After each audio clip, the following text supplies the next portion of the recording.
屠尽一村狗，溺死2个月大的婴儿。在印度，野猴子手上沾几条人命再正常不过。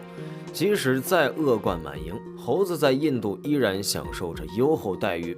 猴子伤人，有人买单；人伤猴子，牢底坐穿。同样是猴子，非洲猴就没这么好命。它们生来就是人类的食物，小火加蚂蚁酱是大多数非洲猴的归宿。同猴不同命，不免让人唏嘘。为何印度猴无法无天，却不能随意伤害？非洲猴究竟做错了什么，要沦为人类盘中餐？这里是万物灵，欢迎关注熊探长，带你探索有灵万物。印度是世界上猴子最多的国家，在这个14亿人口的大国里，猴子就有2亿只。除猴子外，印度的狗也很多。在印度首都新德里，就至少生活着2万只流浪狗。2种动物数量惊人，相互接触产生冲突是在所难免的。2021年，在印度某处村子内，一群狗围攻一只待宰母猴，小猴子被咬得浑身是伤，彻底惹怒猴群。猴王一声令下，带领猴子大军攻入村中，采用大狗围攻、小狗抱到高处摔死的策略，只用1个月就将村里250多条狗屠戮殆尽。猴狗大战过去不久，在印度北方邦巴格帕特，一个2个月大的婴儿突然失踪，查看监控才知道他被一只猴子给抱走了。猴子抱走婴儿的原因不得而知，但显然没安好心。最后婴儿找到的时候已经溺死在了水箱里。同样的事情2018年也发生过，印度某村一个15天大的婴儿被一群猴子强行带走，最后也是溺死在了深井里。同年11月，在印度奥里萨邦克塔克地区，又一群猴子闯入居民家中，将一个才出生12天的孩子抢走。最后孩子虽抢回来，却浑身重伤，不治而亡。单杀一个婴儿还算小的。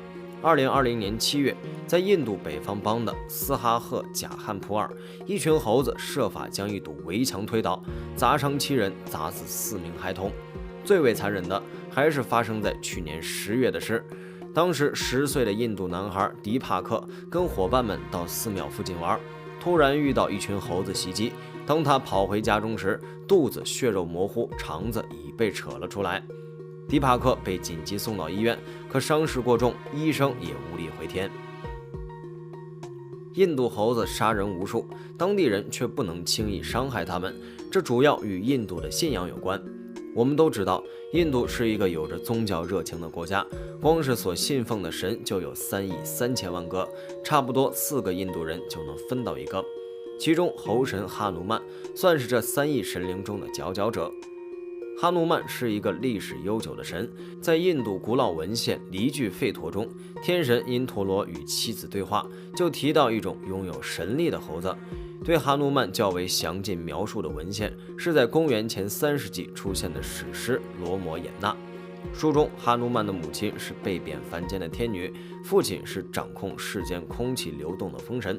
一日，哈努曼看到初升的太阳刚好在树梢上，以为那是果子，1月1500公里就要去摘。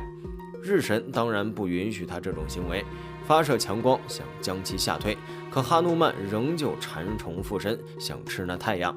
好在众神之王因陀罗及时出手，用红色霹雳击中哈努曼的下颚，将他打落在岩石上，才不致让人间失去光明。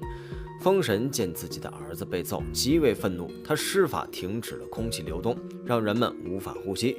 众神这才慌了，急忙与风神谈和。他们为哈努曼铸就金刚不坏之躯。因陀罗发誓，天上雷电再也不能伤害到哈努曼，这场风波才总算平息。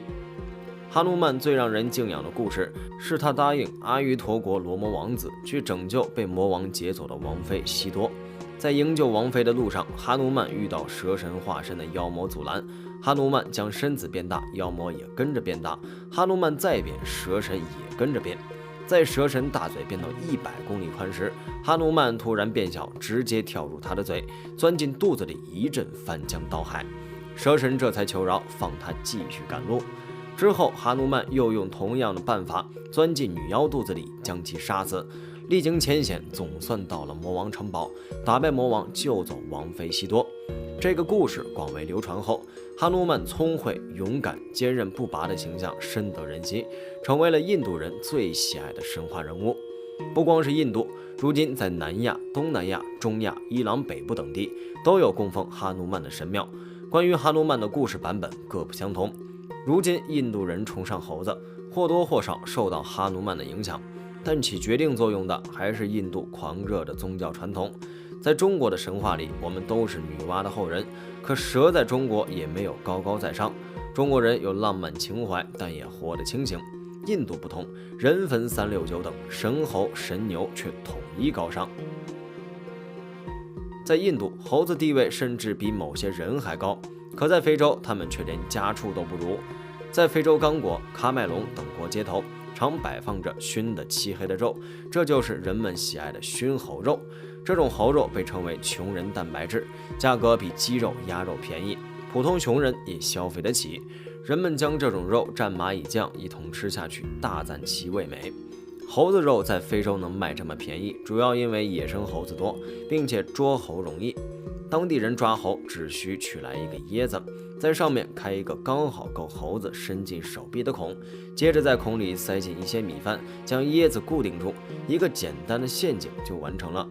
非洲猴爱吃米饭，见到这些椰子就会伸手去掏，等抓得满满一把时，因为手捏成了拳头，无法从椰子里取出，想要放手又舍不得，这时猎人就会悄悄走过来将它们抓住。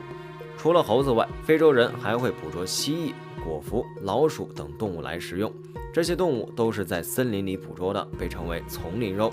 这些肉在填饱它们肚子的同时，也带来了可怕的埃博拉病毒。埃博拉本来是非洲刚果北部的一条小河的名字。1976年，这条河上游的6个村子接连爆发病毒，无数人因此惨死。人们便以这条河的名字将其命名为埃博拉病毒。这起事件刚过去3年，非洲东北部的苏丹也爆发了这种病毒，死了一大批人。到1994年，埃博拉病毒在加蓬、刚果等国出现，随后诡异消失。从2013年到2016年，西非3国再次爆发埃博拉疫情，死亡人数1万多人。埃博拉病毒致死率为90%，生物安全等级为4级，比艾滋病还高1级。印度人挨猴子揍，非洲人又吃猴吃出病毒，可见与猴子保持距离才是最安全的。非常感谢您看完本期万物灵，欢迎点赞、评论、加关注，您的关注是熊探长探秘的最大动力。